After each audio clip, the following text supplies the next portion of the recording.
এরা 3টা জেনারেশন নষ্ট করে দিয়েছে, এদেশে আর কোনো লেখাপড়া হবে না, শেষ করে দিচ্ছে এরা। কলেজের সমস্ত ছেলেরা এই দলটাতে ঢুকছে। থানাতে গেলে দেখবেন 8, 9, 10 ছেলেরা এই দলটা দেয়, ওইটা ছাত্রদের দল, ছাত্রদের রাজনৈতিক দল। ছাত্র যদি বলি তাহলে তাদের পড়ালেখা কোথায়? আমি এই কথাটা 3টা জেনারেশনে এই ছেলেরা ইউনূস সাহেব নষ্ট করে দিচ্ছে। জনাব ইউনূস সাহেব বলেন যে ছাত্ররাই আমাকে এইখানে বসাইছে, নিয়োগকর্তা। এবং উনি প্রতিদিন বক্তৃতা বলেন ছাত্র এবং তরুণেরা এই দেশ, আর কেউ কিছু না। এখন ছাত্র যে ছেলেটি ক্লাস 9-এ পড়ে একটা হাই স্কুলে বা ফার্স্ট ইয়ারে পড়ে একটা কলেজে একটা থানায়, সে গিয়ে ইউনো ওসি বা অফিসারদের সামনে গিয়ে পায়ের উপরে পা তুলে বসতে পারে কি আমি জাতীয় নাগরিক পার্টি করি, আমি বৈষম্য বিরোধী ছাত্র আন্দোলন এখন জাতীয় নাগরিক পার্টি করি। গেলে পরে এখানে বিএনপি বলেন অন্য যে কোনো দল বলেন সবাই পিছনে, ওরা হইল সামনে, এবং তারাই সব কিছু নিয়ন্ত্রণ করতেছে। এবং আমার জানা মতে, আমি যতটুকু জানি, যে পরিধিতে আমি জানি, সেইখানে যারা ওই যে সমন্বয়ক বা ওই যে বৈষম্য বিরোধী ছাত্র এবং এখন যে দলটা করতেছে যারা নতুন, ওই যে নাহিদদের দলটা যারা করবে, তারা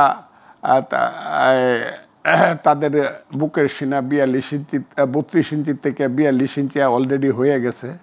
তাদের স্বাস্থ্য ভালো হয়েছে, পকেটের স্বাস্থ্য ইতিমধ্যেই ভালো হয়ে গেছে সবার, সব। এবং এদেরকে দেখলে চেনা যায় না কি তারা। ওর বাড়ি কই, ও যে সমন্বয়ক বা ওই না পার্টিটা করে, ও কালুর ফুত। কালু কি করে? কালু মাটি কাটে। ওর ছেলে এখানে সমন্বয়ক হয়েছে বা ওই যে নতুন পার্টির নেতা হয়েছে একটা থানাতে।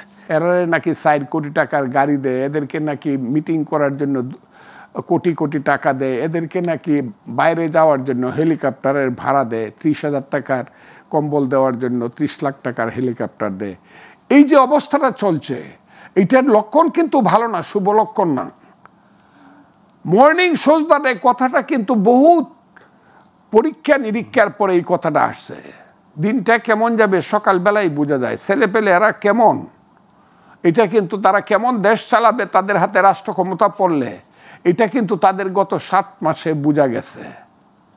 7 মাসে কিন্তু অভিজ্ঞতা নাই তেমন কিছু, তো ভুল ত্রুটি হতেই পারে না। ভুল ত্রুটি হওয়া আমি অস্বীকার করব না। আমি জানি না এরা কবে ঠিক হবে। যদি ঠিক হয়, আমি আমার সন্তানরা আমি কোনো বকা দিতে চাই না, গালিও দিতে চাই না। যারা বলে কিন্তু এই 7 মাসে কিছু পরিবর্তন কি দেখেন নাই ওদের? না, পরিবর্তন হয়েছে বিপরীত দিকে।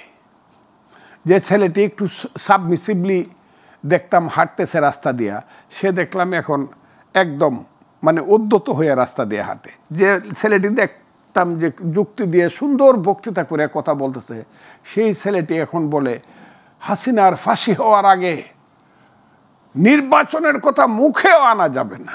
আচ্ছা, এই ছেলেটা আমাকে এই কথাটা বলতে পারে? ওর বাপের চেয়ে আমি ওর বাপের দেখি টেলিভিশন, ওর চাচারে দেখি, ম্যাক্সিমাম বয়স 65, ওর বাপের বা 60, আমার বয়স তো 77, আমি তো ওর বাপের ওপরও। এবং এমনও হইতে পারে আমি যখন মুক্তিযুদ্ধের কমান্ডার ছিলাম তরুণ, ওর বাপের সাথে ওর মার দেখাও হয়েছে না। কাজে আজকে এদের এইটা আমি সবসময় বলি, আমার ছেলেকে আমি আমার সমস্ত সম্পত্তি লিখে দিয়ে দেব, কিন্তু আমি আমার ছেলের বেয়াদবি সহ্য করব।